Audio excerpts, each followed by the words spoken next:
Thank you for listening to my daddy's podcast. Hey, don't let these tears fool you. It's all dog around this mug. I'm good.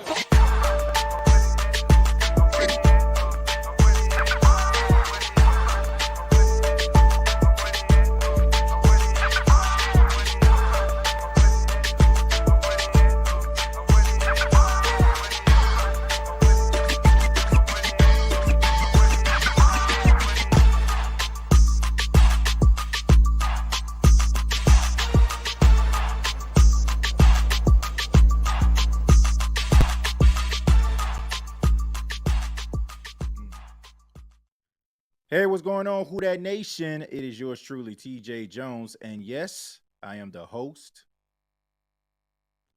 of the State of the Saints podcast. Thank you so much for checking out the State of the Saints podcast, where we talk New Orleans Saints.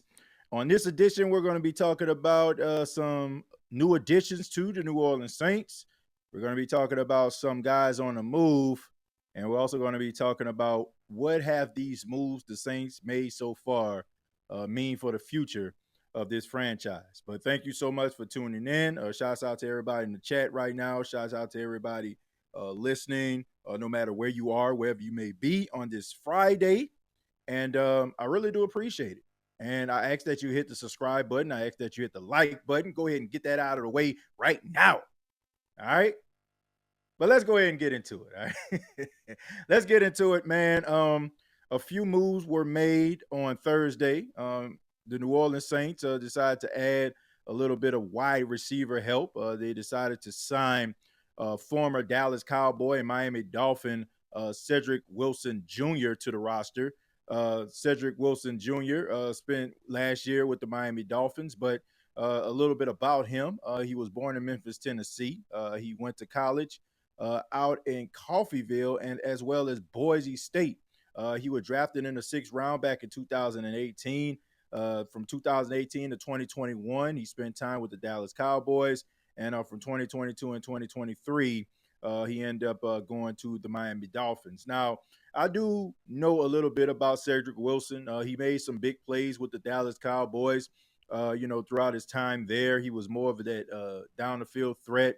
Like that deep post type guy. He made plays, man. He wasn't one of those guys that were just, all about the fundamentals, 1, 2, 3, turn around and catch the ball.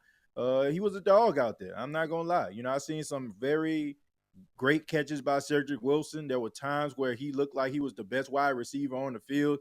And that means even when CeeDee Lamb was out there. So that was the reason why the Miami Dolphins felt it would be a good idea to go ahead and pick him up. And, of course, we know Mike McDaniels brought a little bit of a different type offense there. And then when you have guys like Tyreek Hill and Jalen Waddle, those burners and really good wide receivers, he kind of, played third fiddle. I don't even want to say second fiddle, third fiddle to these guys. And production started to drop. I don't think it had much to do with him. It was more so about who was on the team at the time. So the Saints signing him to a 2-year deal. This is a big move by the New Orleans Saints. I know some people, he doesn't really have the sexy name. You're probably not familiar with him unless you like just really follow football. But he's a very talented guy, and given opportunities, I can see him making plays for the New Orleans Saints. Now, I'm kind of concerned about, is this going to be one of those situations like it was in Miami for Cedric Wilson? Because when you had Jalen Waddle and Tyreek Hill, like I mentioned, it's hard for you to be able to get those touches. Now, we've seen from Chris Olave, and we also see from Rashid Shaheed, he's emerging.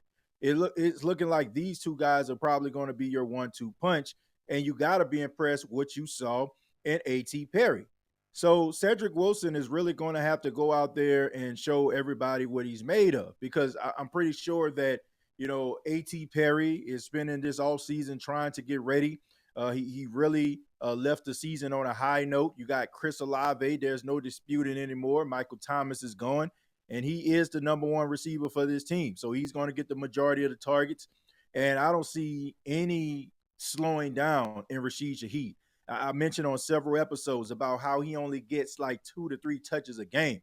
Like, are you kidding me, man? This guy's a absolute dog, a beast. Every time he touches the ball, something magical happens. You would think that the New Orleans Saints will see this and put a little bit of an uptick to his production. But I expect for him to be more productive this season, an uptick of his targets. So Cedric Wilson, in my opinion, is going to have to really get after it. Now, he's going to make it interesting. He's going to make the squad.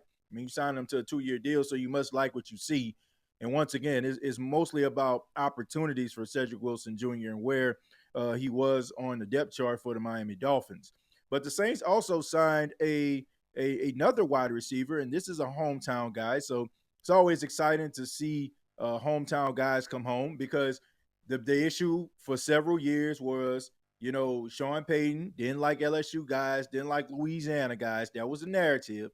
So now we're seeing the New Orleans Saints adding guys that have Louisiana roots, LSU roots, right? And it gets us excited rather. And Stanley Morgan, he was a undrafted guy. He went to the University of Nebraska. He was undrafted once again in 2019. He spent his entire career from 2019 to 2023 with the Cincinnati Bengals. He only has 5 receptions for 29 yards.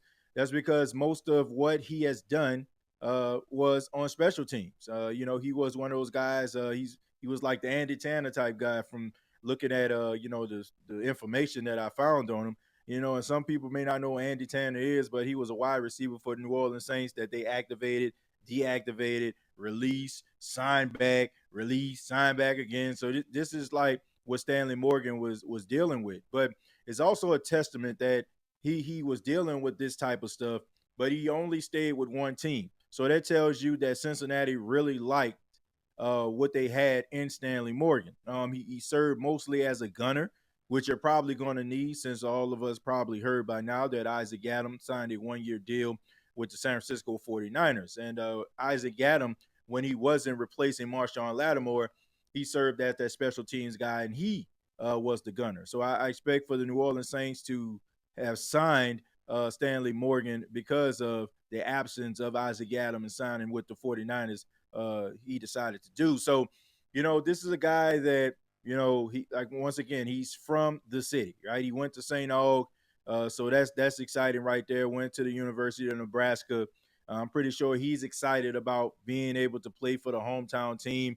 I'm pretty sure it's a dream come true. Look, even if you're not the biggest Saints fan in the world, but you grew up in the city, which I don't see no reason why around the age that Stanley Morgan is, you wouldn't be a Saints fan, because the Saints were doing a lot of winning when he was growing up as a kid. So I expect for him to be excited about that and, being a part of the hometown team.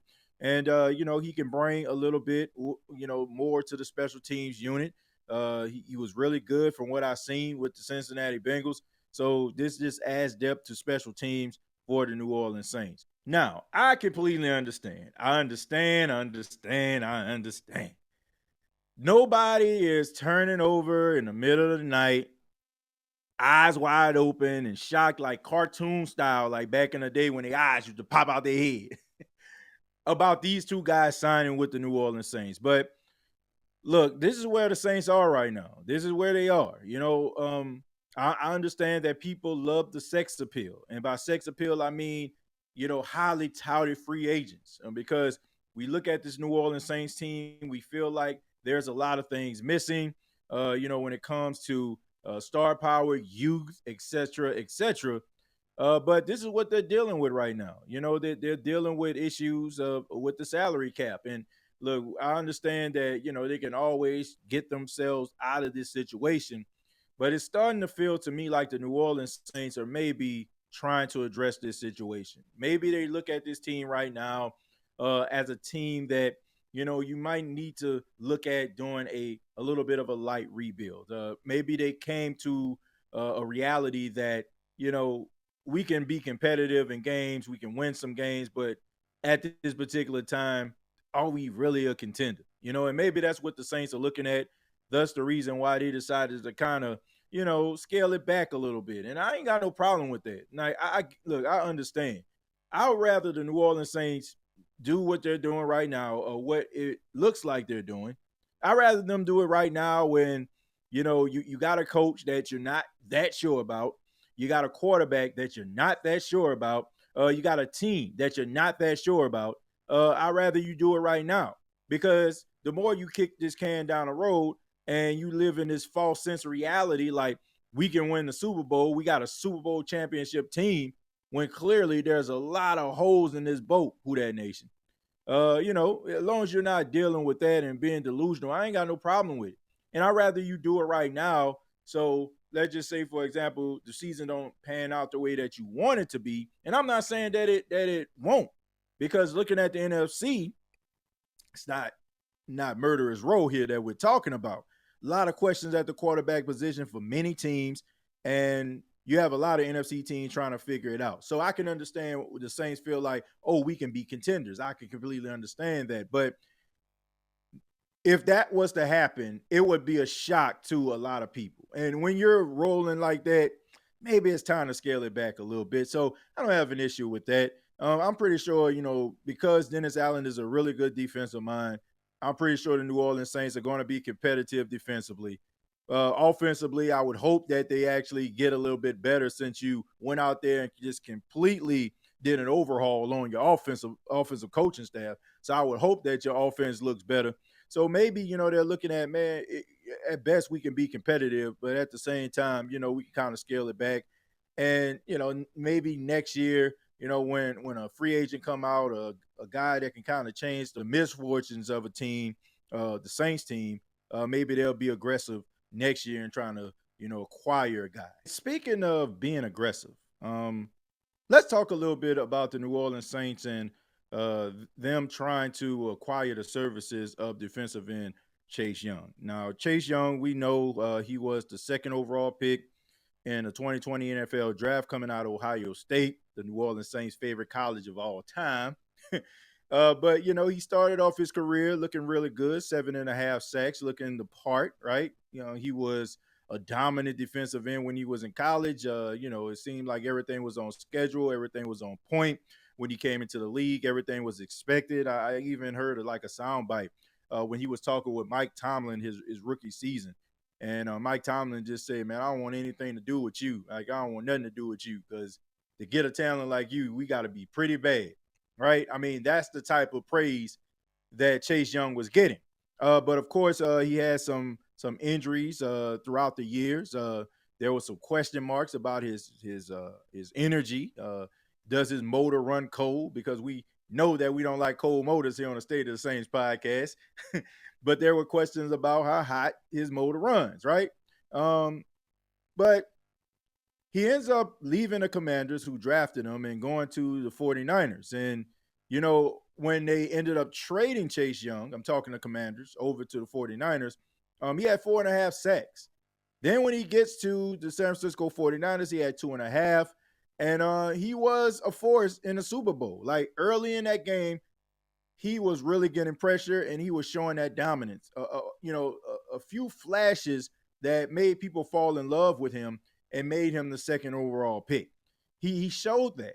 So I'm pretty sure when the New Orleans Saints took a look at him, they probably feel that they can acquire him. I'm going to say they feel, because he didn't sign with anybody else, right? So they still have an opportunity with this, right? So we all see the reports that Chase Young was supposed to visit a few teams. One team was the Carolina Panthers, which more than likely that probably won't happen, since they decided to sign a couple defensive ends, from other teams. Chase on is actually one of them, the former LSU Tiger. And also the Tennessee Titans. So he was supposed to visit them as well. And of course, the New Orleans Saints, he was supposed to visit today, if you're watching this right now, on a Friday. Well, he was supposed to come in town, but of course, he just couldn't make it, right? Right? Couldn't make it to the show, right? Couldn't look at the Saints PowerPoint presentation as to why he is so important and where would he fit on his team. Now, I gotta say this. I'm sorry. I have got to say this, and I apologize. I know some people probably look at this and feel like TJ is a little bit too negative, but I gotta call it for what it is, folks. I'm sorry, man. I can't shortchange y'all. I can't help to wonder. Is the reason why he rescheduled has a lot to do with the fact that, well, hell, you probably feel this way too. You don't believe in a football team. You don't believe in a football team. You don't believe in a coach. You don't believe in anything about this team. And honestly, it's not really doing the Saints any favors when you have individuals like Michael Thomas criticizing some of the practices of the team. When you see most recently former Saint and Louisiana great and LSU great, Jarvis Landry talking about his treatment when he was with the New Orleans Saints. And then, of course, we have the guy that everybody is wondering, will he still be on the team at the start of the season, Marshawn Lattimore. He's having issues with the team. So you have to think that maybe these guys are paying attention to this type of stuff, because you may not think this, but these guys are cool with each other, right? And two of the individuals that I mentioned went to the same exact school that this guy went to, which is Ohio State. So you know that he has to have some level of relationship with these two guys, right? So if they got issues, right? I mean, who knows? Off the record, who's to say that Chase Young couldn't text Marshawn Lattimore, or he couldn't text Mike T after we seen Mike T have issues and everybody saw it, So maybe that was a conversation that was had, and maybe that was, the decision why he decided not to show up. Now, once again, the Saints still got a chance. Maybe he just felt like, oh man, I don't feel like dealing with that this weekend. But of course, I say this again. If you feel a team is worth your while, if you feel that this team can help you catapult to a higher status as whatever position, you're going to make that time. You're going to be excited about it. You're going to be thrilled about it. You're going to go there and listen. He ain't doing none of that, right? And I haven't heard the report about why he didn't show up. I don't know why. Maybe it's because another team is courting him. Maybe his agent probably informed him that, man, maybe this team over here is looking a little bit more attractive. What you think about that? Well, let me call around. Let me see if they're willing to do this. Maybe they'll give us more of this. Who knows, right? But all I know is if the Saints was on Chase Young's radar, they would not be rescheduling this. And this is the problem that Saints fans have with this organization right now. This organization has a false sense of reality at this point of who they are, right? Like when Drew Brees and Sean Payton was with the New Orleans Saints, I can understand why guys were calling your phone. Agents were calling your phone. Man, I got this wide receiver right here. Hey, man, you already know. You already seen the production. You seen the 80 catches, right? So you getting the agents to call the organization and all that kind of stuff to get they mans a tryout, because they know that when they come see Dr. Drew, he gonna heal them up. You know what I'm saying? If you had a down season, he gonna get you back on track. He gonna have you looking good, right? Sean Payton gonna scheme something up and cook something up to make you look like you legit, right? Like a 1st and 15th check. But you don't have that anymore. Like, you don't have that anymore. You don't have the swag. You don't have the confidence. Once again, you as a Saints fan, you already know, even you're kind of teetering a little bit about, having to watch this team in 2024. Maybe that was one of the reasons why. And I just hope that if the New Orleans Saints, they haven't played a game in 2024, but I will hope that they are paying really close attention to what is going on right now. I just hope that they do. I just hope that they understand this and, adjust accordingly if things don't go the right way. People are tired. People are tired, man. People are frustrated. And people want a glimmer of hope. I am going to continue to say that until we see said glimmer of hope. I'm going to continue to say it. Saints fans want a glimmer of hope. It can come in the form of a draft pick. It can come in the form of a player that a lot of Saints fans are shocked that the Saints acquired. It has to be something. Now, Stanley Morgan, once again, is a Louisiana, New Orleans native, right? So bringing a hometown guy there is exciting if you're in the city, especially if you went to school with Stanley, if you in the same neighborhood as Stanley, all these different things. So I understand if you're excited, right? And especially like if you're a high school football junkie and you do all the clippings and stuff like that, like several people within the city do. So this is exciting to you. But on a grand scale, this is not that exciting.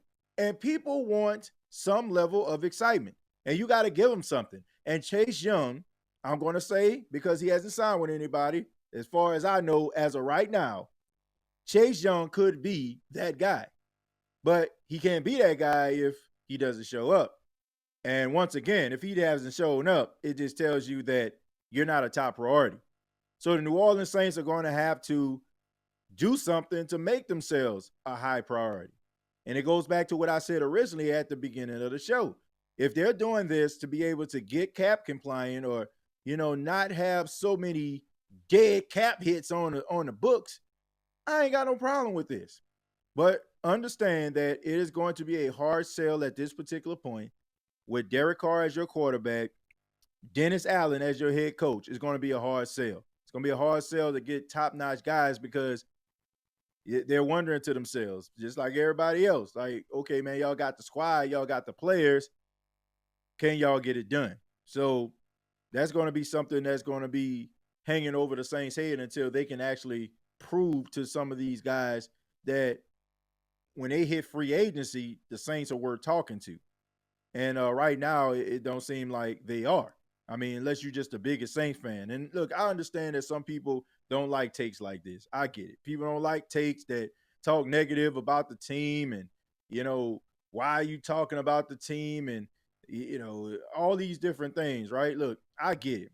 I get that there are people who continue to, support this team despite what they tell you, what they do, what they show to you. Some of us are just going to have Stockholm syndrome and keep it moving. But I can't do that. I would be doing a disservice to anybody that listens or views me talk about this team. I cannot do it. I cannot do it. The Saints have got to show people that they're worth investing in. It's like any person that has an idea, an invention, they want a company to invest in them, right? You got to put your best pitch together. You got to prove to this individual that you are worth it. And right now, nobody feels that way. And they're going to have to start winning in order to try to get people back on board. Now, once again, 2024 hasn't happened yet, right? The season hasn't happened yet. Well, 2024 has. The season hasn't. But, man, right now the morale is low. And you got to find ways to try to go ahead and pick that up. Finally, I want to talk a little bit about Nathan Peterman. Nathan Peterman, I talked a little bit on the last episode about the New Orleans Saints signing Nathan Peterman because I was doing that show. I was live and, it came across the wire, and shouts out to Rose City. He was the first person to put that down in the chat, and I appreciate that. And that's what I love about each and every one of you, man. Like, if I'm on live, like, what y'all gonna do? Y'all gonna send me that information, man. So I appreciate that because, I'm not an insider or anything like that. I don't try to pretend to be one. There are some things that, people are nice enough and kind enough to tell me, don't have to. But I'm not an insider. And, I work just like everybody else. My job is to make sure that I run the radio station that I'm at as effectively as possible. So I'm not always on social media with that. But all in all, I'm saying, it came across the wire. Nathan Peterman signing with the New Orleans Saints. Of course, some people felt a little bit differently than my take, and that's okay. But I feel like with the signing of Nathan Peterman, the more I think about it, and the more I go back and, really ponder this thing, because at first, when I was talking about it, I said, I don't want to believe this. But a part of me, I honestly feel like this Nathan Peterman hire, signing, I should say, was because they're trying to keep Derek Carr comfortable. I don't think that the Saints liked the popularity of Jameis Winston when he was the backup quarterback. I don't think the Saints really cared for the fact that Saints fans were clamoring for Jameis Winston. Some of them, well, a nice little size of them wanted Jameis Winston to start over Derek Carr when he struggled. I don't think the Saints really liked that. And, it also the fact that Saints fans booed Derek Carr out of the Superdome and were chanting Jameis Winston's name, I don't think that really helped Derek Carr, right? It didn't help him to ingratiate himself into the Saints culture and to ingratiate himself within, the Who Dat Nation, right?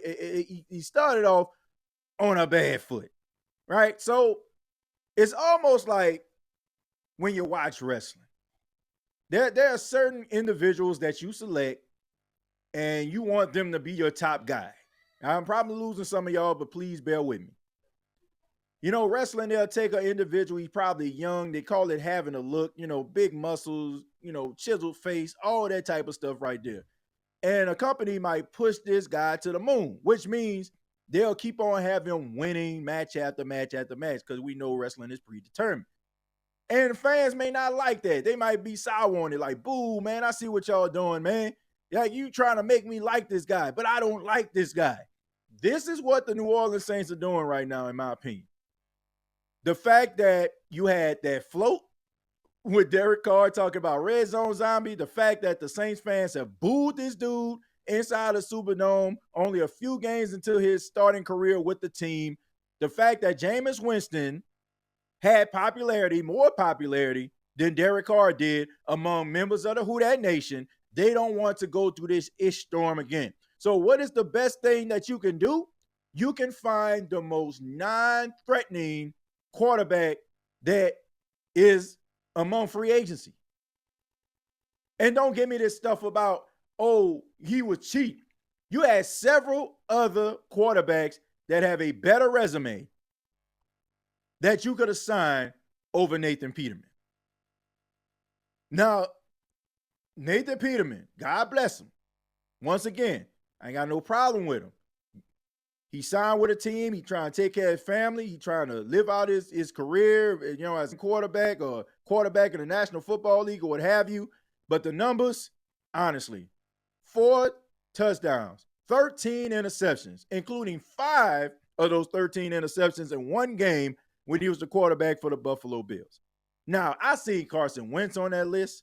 I seen Josh Dobbs on that list. I seen Ryan Tannehill on that list. And before he was signed today by the Rams, I seen Jimmy G, who went for a one-year deal, by the way. I seen him on the list.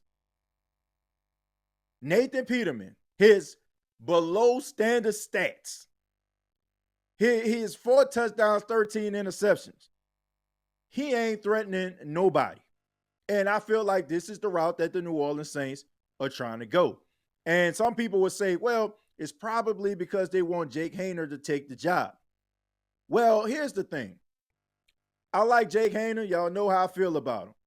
But the way that the Saints have been having to go with backup quarterbacks throughout the years because starters have gotten hurt, I'm trying to find the best backup quarterback that I can find. I'm not trying to find a guy that I'm not sure what he'll do in a starting situation in Nathan Peterman or Jake Haener. I'm going with a guy that I know can win me football games, has shown me that he can take command of the offense. Jimmy Garoppolo was one. Ryan Tannehill was another. Hell, Carson Wentz was another one. But you decide to go with Nathan Peterman. You decide to go with Nathan Peterman out of all those guys. To me, I feel like this is another attempt to try to force Saints fans to buy into Derek Carr. None of this stuff is going to help. You know what's going to help Derek Carr? Who Dat Nation? For all those that are getting mad and probably scowling right now about what I'm saying. You know what's going to help Derek Carr? Consistency at the quarterback position will help Derek Carr. Getting the ball to your top guys is going to help Derek Carr. Winning football games that matter is going to help Derek Carr. Not putting up mammoth numbers in garbage time when the lead is insurmountable is going to help Derek Carr. Having another guy on the bench that nobody has hope in is not going to move the needle. I keep telling people, I keep saying this, folks, people have seen through the facade. The only saving grace that is going to help this football team, that's going to help Derek Carr, that's going to help Dennis Allen, you got to win. That is the only way. Not bringing in quarterbacks that you're afraid to take the field. It is not going to help. And on top of that, you got to think about Dennis Allen fighting for his coaching life right now. So why in the world would you possibly put your hope in Nathan Peterman? Once again, I ain't mad at the man getting money, but the stat line ain't doing it for me. And I honestly feel like you could have done a lot better than Nathan Peterman as your backup quarterback. And miss me with that stuff about money, because we know the New Orleans Saints can make it happen if they want to make it happen. But this is where we are, Who Dat Nation. This is where we at. So we'll see. It should be interesting. You know, if free agency is not over, of course, we got the draft coming up in a couple of weeks. So who's to say that the Saints may come out of this looking, respectable? But as of right now, I mean, it's a little dim. It's a little dim. You got to give the Saints fans something to cheer about. Gotta give them something to cheer about. But thank you so much for checking out the State of the Saints podcast. Once again, my name is TJAY Jones. I asked that you subscribe to the YouTube channel, youtube.com, search the State of the Saints podcast. Also check out facebook.com, search Gumbo Pie Sports. Follow me on X, also known as Twitter, at TJAY Jones 8. Till next time, all I got to say is, who dat? Thank you for listening to my daddy's podcast. Hey, don't let these tears fool you. It's all dog around this mug. I'm good.